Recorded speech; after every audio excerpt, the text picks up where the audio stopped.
Welcome back, friend. And if you're new here, my name's Heather, and this is KFUG Community Square, where we hold the microphone so that we can talk with our neighbors about anything and everything. This is not an interview. This is a conversation. So if you would like to participate in the conversation, email communitysquare@kfuglp.org. And today I get to have a conversation with Alissia Northrup. Did I say it right? You said it right. Oh, yay. All right. And what is your official title? Because I just know you as the lady at the elections office. I am the Northrup-County Clerk, Recorder, Registrar of Voters, and Public Administrator. Okay, one more time. Northrup-County Clerk, Recorder, Registrar of Voters, and Public Administrator. Okay. And then you're up for re-election this year. That is true. I am up.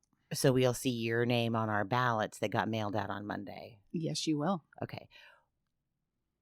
Break down all of those different jobs because they're all different jobs, are they not? They are. Yeah, they're different jobs. The county clerk is in connection with Registrar of Voters, but we also do fictitious business name statements, filings, all the process server filings, different filings that take place in Del Norte County. Recorder is we record legal documents and property documents, all the deeds, liens, things like that in Del Norte County get recorded here in our office. Registrar of Voters, of course, is elections. And then Public Administrator is the one that people know the least about. And that is if someone passes away here in Del Norte County and there's no one to handle their estate, I come in and take care of that. Really? Yes. So I got to have a conversation with Sheriff Garrett Scott, and we like rabid squirreled all over the place, but he wanted to talk about the sheriff corner aspect of it. So do you work with them for an estate that doesn't have somebody? A lot of my cases for Public Administrator come from the coroner's office. They're trying to locate family, and it might be that they don't have family. It might be that they have family that is refusing to handle anything. You can't force someone to step in and handle someone else's affairs.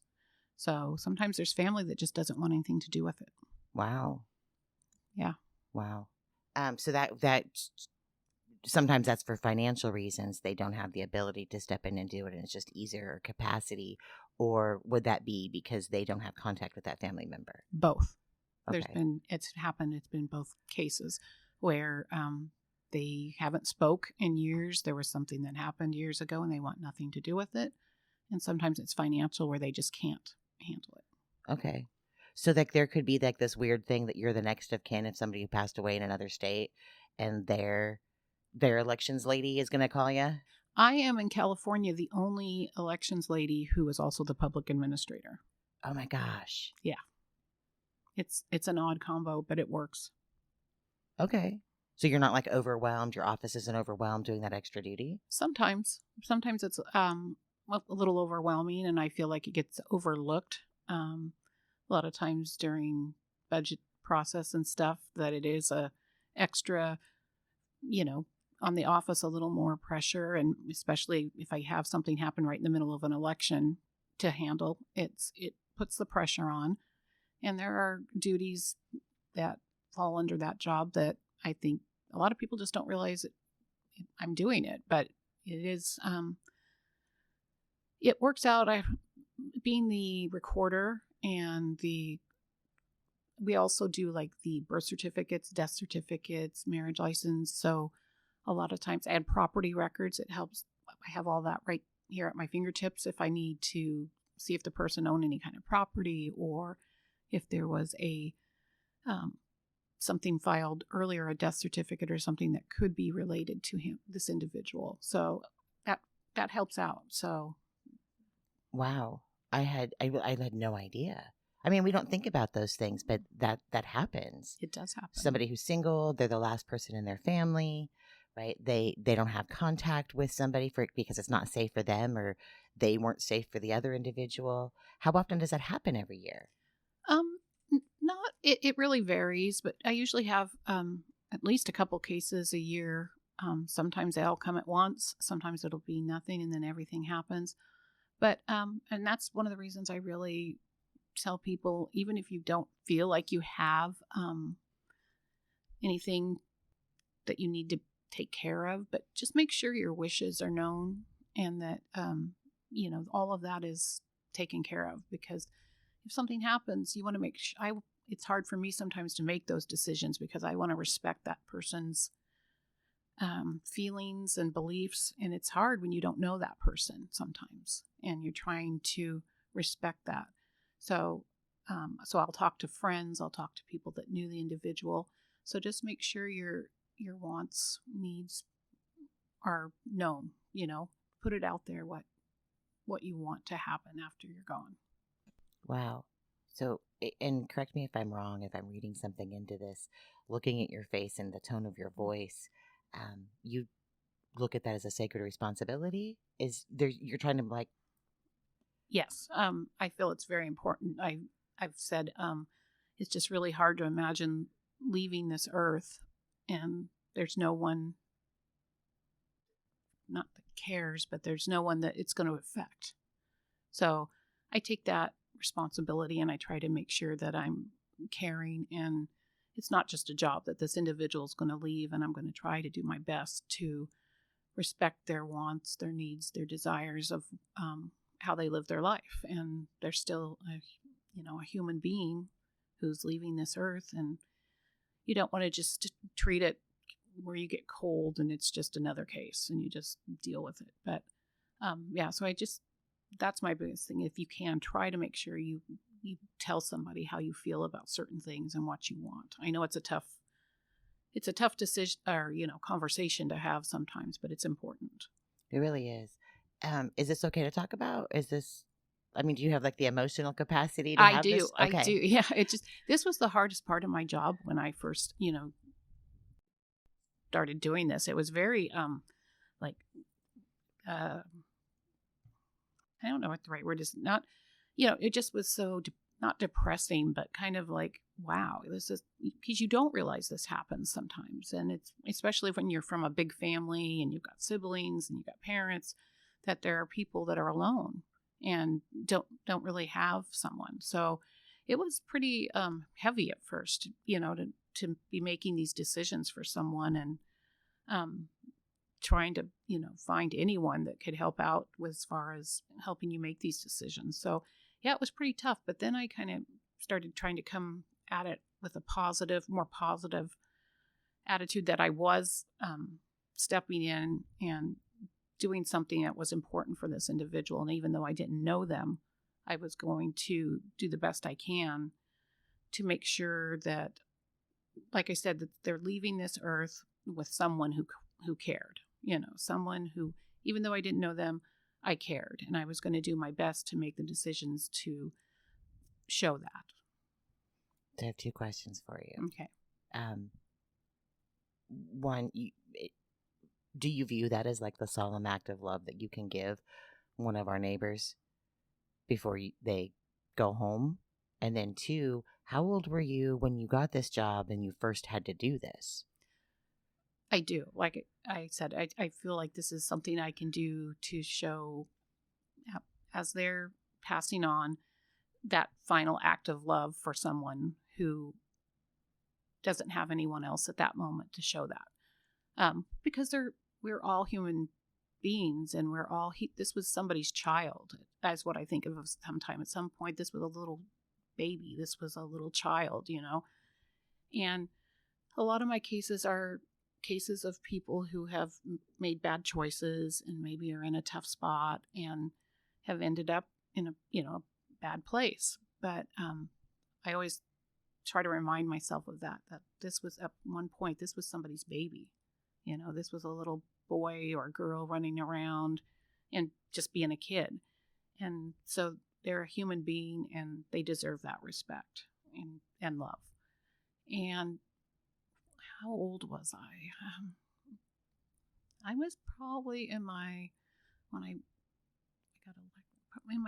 late 30s, late 30s when I started as the actual county clerk. Before that, I did not have to really deal too much with the public administrator things. But yeah, so I was younger, but not.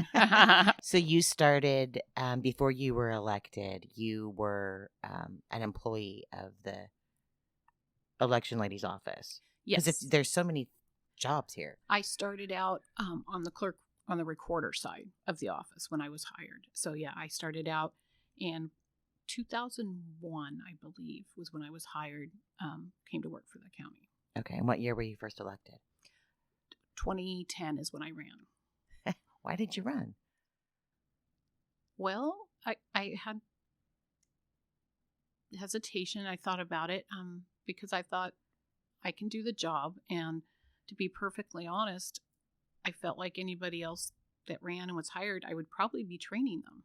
Well, yeah. Yeah. You had literally tenure. Yeah, and it's not something you just go to school and decide you want to do.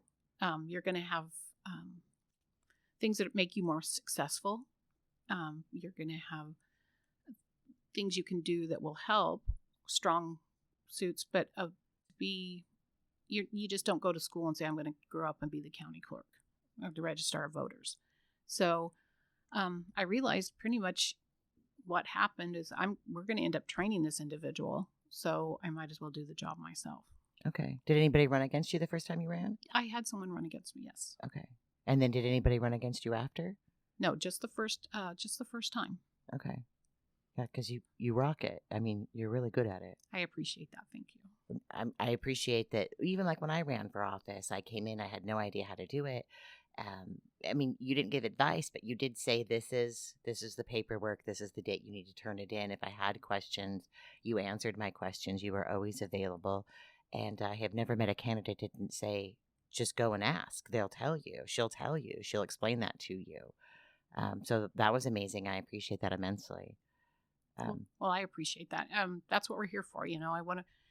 It's not easy stepping up to run for office. I have a lot of respect for anyone that chooses to do that because you're taking on a lot of, just the paperwork and everything is one thing, but then, just having to hear people say good things or bad things or, it's not easy. You're really putting yourself out there and, you go to forums or ask questions and, it's a lot. So I have a lot of respect for anybody who steps up and wants to serve their community. So I am always trying to make myself available, and I am available to anyone, who wants my help that's running for office. That's the one thing is I will help anyone. I'm the same. If I don't care what you're running for, what your party is, what your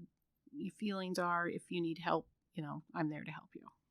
Now, I mean, a lot of people say that. I'm here to help. Just give me a call. But you genuinely are. Is that just because of what your personality is? Or is that a belief in the election system? I think it's a combination of. I have a strong feeling about just because we're a county office, we should still have customer service. And I train my customer employees. Service in the government? Yeah, exactly. Okay. I train my employees that way. You can't go somewhere else and vote just because you don't like the way our office is ran. So it's like a lot of government, things you come in and you deal with somebody who got to deal with them because that's the only place it's going to happen. Well, I've always tried to bring a strong customer service attitude to our office because I feel like it's important that when people come in, you want to make it as painless as possible.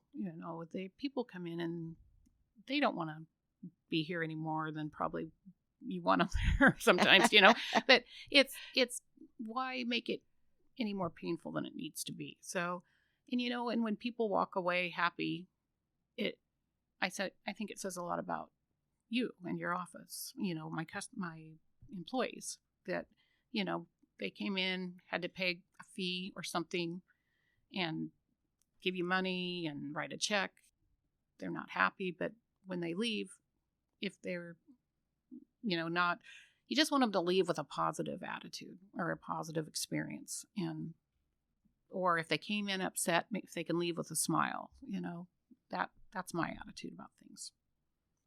That is a refreshing attitude, to be honest, and to hear you say it, and then to know that it's a philosophy for work, and it's a part of your personality, and your staff that you hire for that and that you train for that is pretty cool. I had depending, I guess, on your perspective, I looked at it as an amazing opportunity. I worked the Bush-Gore election in 2000, the whole hanging Chad thing, at the Sacramento County's elections lady office. And it was a phenomenal educational experience about our whole process for voting, how we get the ballots out, how we mail them, how we triple check to make sure that we're not sending out 2 ballots to one address. And like, you have the whole thing. It's like a conveyor belt of, I'm going to check, you're going to check, you're going to check. Now we're going to put them in the envelopes. We're going to check, I'm going to check, you're going to check. And it's just over and over and over again, to the redundancy to make sure that that's safe, secure.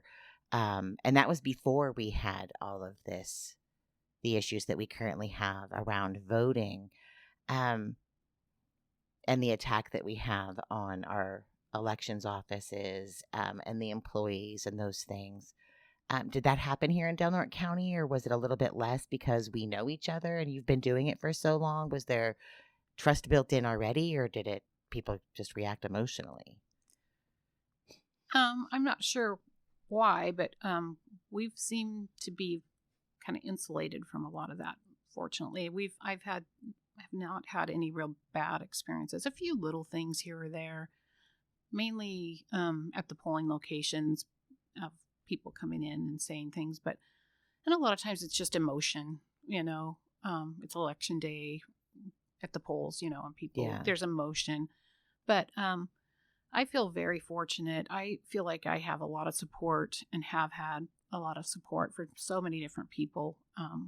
And I see other colleagues of mine in other parts of the state really struggling with just being accused of things and ripped apart and even threatened.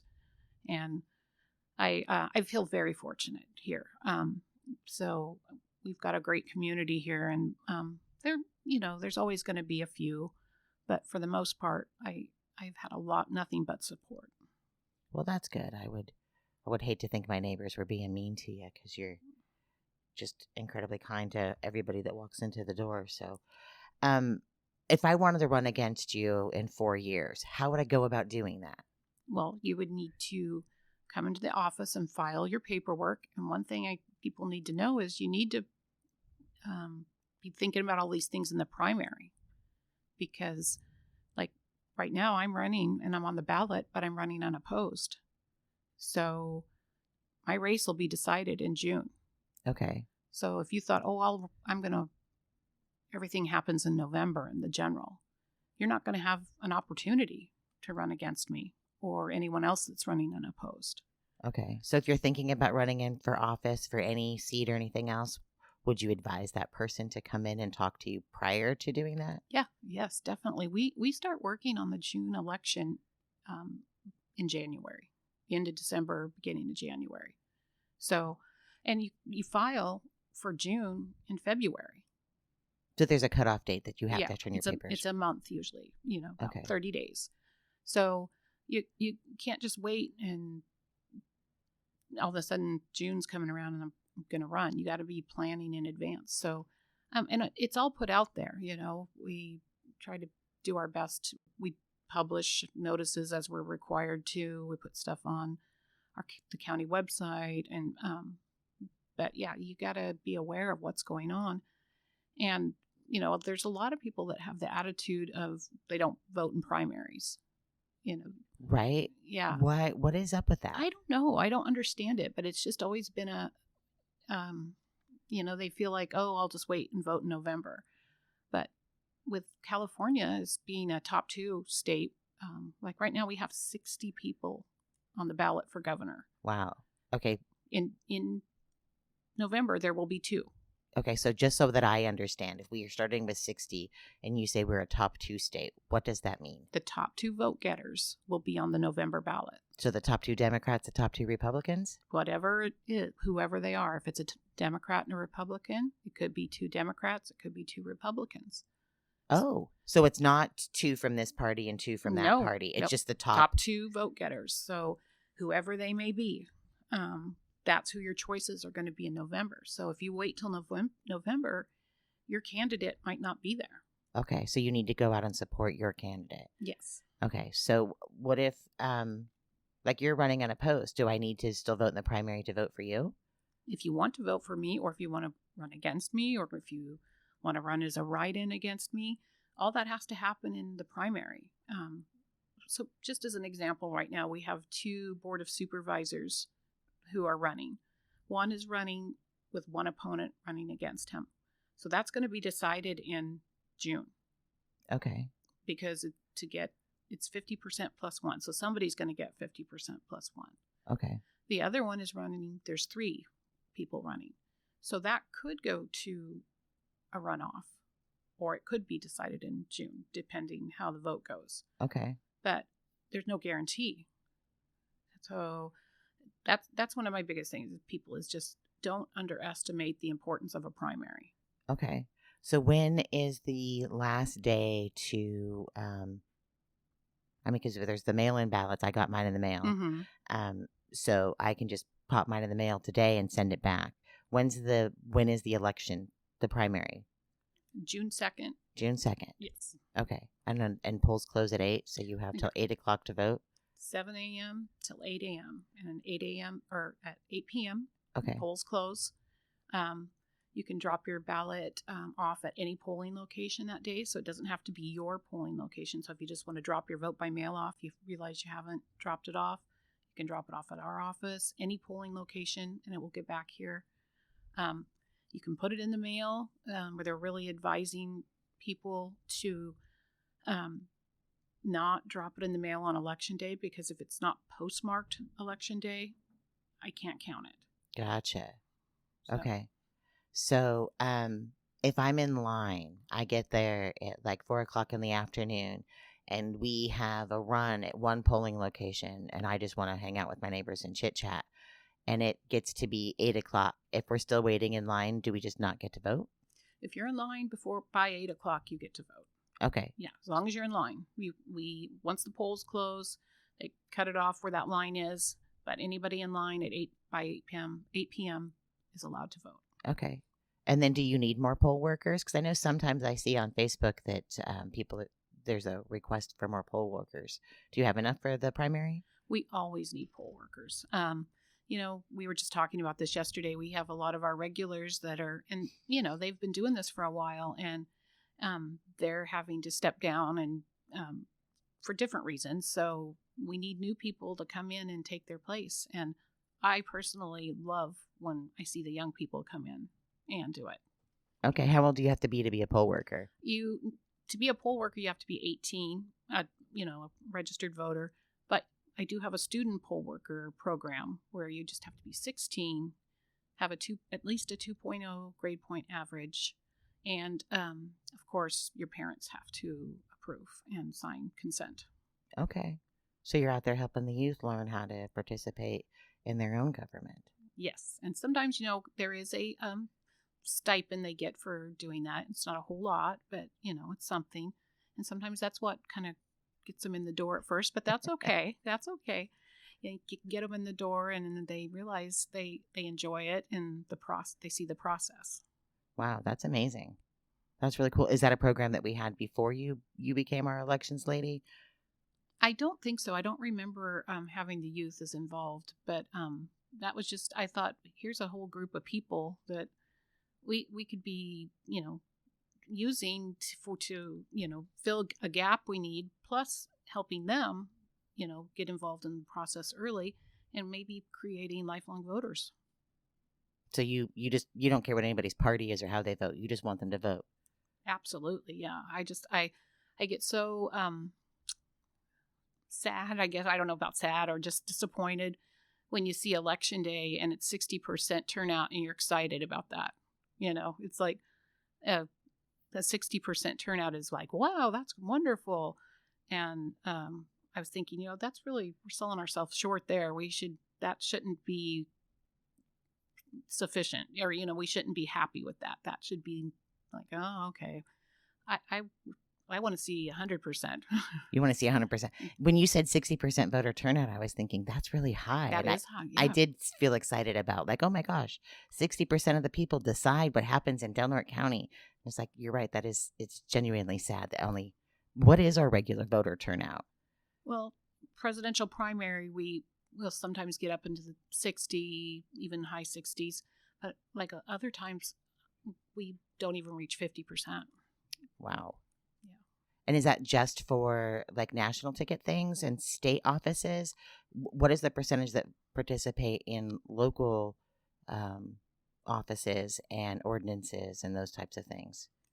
Well, it's a overall turnout. I mean, you would have to look at the report of registration if you wanted to break it down by office. But a lot of times, you'll see people just vote on the major offices that are, we'll just vote on governor or secretary of state. And then and sometimes I think it's sometimes voter fatigue because, those ballots are so big. Yeah. And, but just you get it 30 days in advance. So when you vote by mail, so start early, and work on one race a day or something. And don't try to wait till the last minute and do it all at once, because it is a lot. I mean, 60 people, that's a lot of people to read and everything about them and try to figure out who you want to vote for. It really is.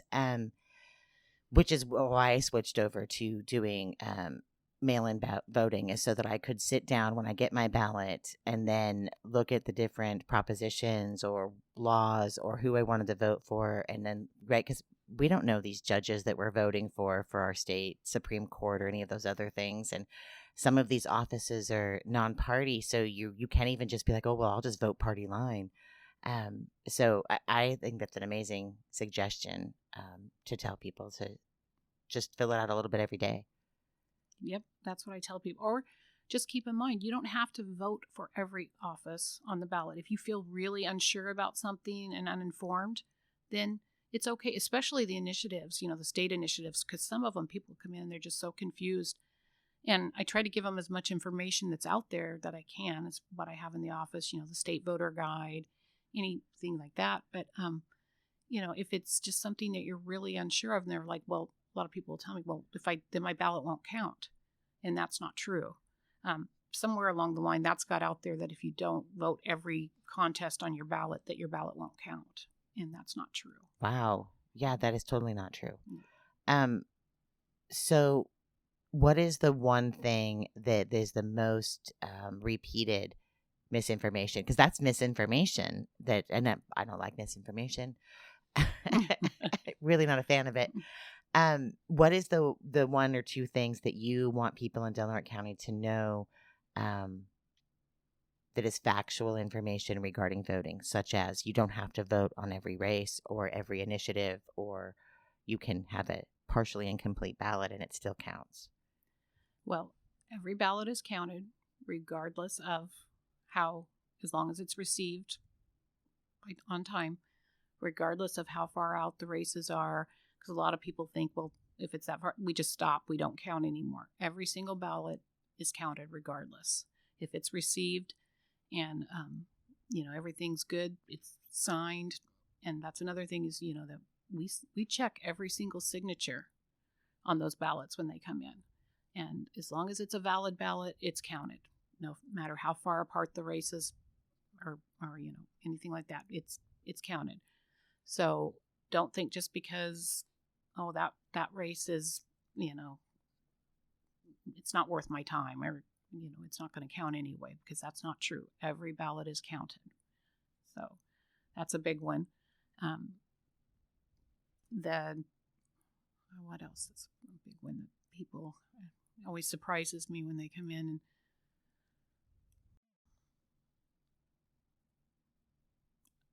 And I'm a big advocate for don't wait till the last minute. Sorry. Just because it makes me nervous. I always say something could happen to you that day.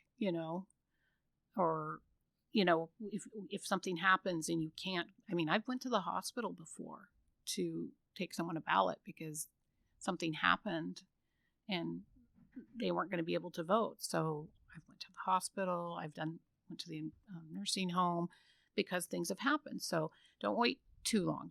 Just if you can, try to get your ballot in as soon as possible. And, and if you want to vote at the polls, that's completely, you can still do that. And just remember, if you vote at the polls, to please bring the ballot that, if you have it, the ballot that you received, bring it with you. It's going to make it easier for you. And a lot of people don't want to surrender that ballot to us. That's odd. I know, but they feel like we're going to do something with it, But I can't let you have two ballots either. So right, yeah. So it's just and a lot of people don't realize I have to account for every ballot. Yeah. So there is a lot of people don't realize that either, what the canvas really is. The canvas after the election it is a big accounting session. You have to account pretty much for every ballot. Yeah. And then you have to double check and then triple check. And then if, God forbid, one slid up underneath somebody when they went to sit down and you can't find it, it's chaos. Yep. So that may really have happened important to me when I was doing it back in. I wondered if that was a personal experience. Yeah. Yeah. So that's another thing is, and I'm just a big advocate also of people being a part of the process, because a lot of people do say, oh, well, I know somebody that got 2 ballots in the mail or whatever. Well, a lot of times what happens is that first one went out and there was a change in the meantime in their registration. Something came through that changed, and that first ballot gets suspended and the correct one gets sent. So it's not like they're both active, good ballots. It's just, okay. So maybe their name changed. Maybe they got married, and I got notification of that, but it's after the ballot goes out. Okay. So that first ballot, we suspend it before we send the second one. So that first one would not be valid, would not be a good, valid ballot. So what if they both came back when they were counted? It would just be like that one suspended and pulled out? That one would, when we go to scan it, is going to come up as suspended, and we wouldn't be allowed to count it. Okay. So just, things like that people come and get. If you're not sure, ask questions or be a part of the process. Don't just assume things you hear are correct. We set up so many safeguards, to try to make sure that things don't happen. And of course, we're not perfect, Yeah, nobody is. We're human, and mistakes may be made. And that's one of the reasons that I'm kind of I don't want to get political, but about hand counting kind of work, is we're human beings and mistakes happen, and we're hand counting the ballots when you've got 60 people for governor is like, wow, could you imagine that process? And I've done a hand count it was a fire district once, in a little fire district, and it was so difficult. Yeah. So, which is why you have 3 to 6 people lined up. I count, you count, and if we do it again, everybody has to match it up 3 times. We do the best we can. The process is set up to as much as possible to remove human error while acknowledging that we're human beings. Exactly. So yeah, we're human and mistakes happen, but just because there's a mistake, it doesn't mean it was intentional. Yeah. And I think that's the difference is there's mistakes, and then people running around saying that those things were done purposefully because their candidate didn't win. Exactly. Yeah. Yeah. That and just when you're out there on election day, have a little grace with the poll workers, say a kind word, thank them. It's a long day, and they're stepping up and being a part of the process. Bring some pizza to your staff. Well, we don't take gifts, but sometimes just a smile though, or a thank you means a lot. It really does. Yeah. And I think that having a little bit more grace for each other too, but go a long way in all areas of life. I agree. Yeah. Okay, so vote in the primaries, vote down ballot, come in and ask questions. What am I missing? I think you got it pretty good there. All right. And Yeah. if you want to run for office, they can talk to you, but do it in advance. You can't just do it the day before. Yeah. And come in and I mean, I already have people and I asking about November, because the filing period for November starts in July. So Okay. because there's all the special districts are up in November. So like the city, which isn't a special district, but the city council, Okay. harbor district, library district, healthcare district, all those are going to be on the ballot in November. So I've already got people asking about that, which is good. You got to be thinking ahead, if you're considering running. Okay. So is it all the seats for the special districts or just some of them? It's just some. Okay. Usually, it's just like the supervisors. Like Okay. they alternate because you don't want a whole new board. If you don't have to, they try to Right. keep a couple of the ones before, so you don't have a brand new total. And I mean, it happens sometimes, but you try to avoid it. Yeah, that makes sense. You want to have that mentor there for the new people. Exactly. That's cool. All right. Thank you so much. And then, I forgot. You do have a YouTube channel, so people can watch the whole process of being counted, right? Yes, they can. It's not exactly real exciting, but if you want to watch, you when we're running the ballots and everything, you can, on election day and election night, you can tune in and see what's going on. And if you have questions, because there is no voice, there's no, you can't hear anything. But so a lot of times people see stuff, type something down there and ask, what's going on? What's that mean? Because you'll see us pull a ballot out or something sometimes. Okay. And what's usually going on is the machine has said there's an issue with it. And then we'll start looking at it. And sure enough, there's little lines on it. And if somehow they've been damaged or if somebody drew through them, the ballot can't be read. Okay. So, stuff like that. And people are like, well, what are they doing? Well, I spilled my coffee on it one year. So, yeah. Yeah, stuff happens. So, and as we're opening them, we try to pull out any damaged ballots or anything. But sometimes one gets through. And the machine is like, this one's got a problem. So okay. And then you were part of the now I just drew a blank. I cannot remember what it's called. Oh, the grand jury. So the grand jury came in and watched you do this whole process one year and wrote such a phenomenal review or report about your staff, about you, about all of the checks and balances that were put in place. I've never read a grand jury report that was so glowing about any department or anything that they've investigated. They always had recommendations.